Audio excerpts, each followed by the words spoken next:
Hi, today I'm reviewing DOOGEE X95 and I'll show you the face unlock test on this device.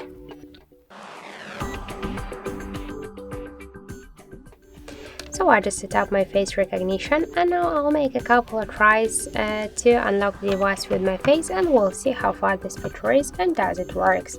So let's start. 1,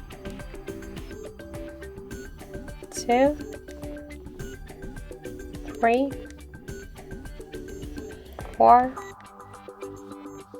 5.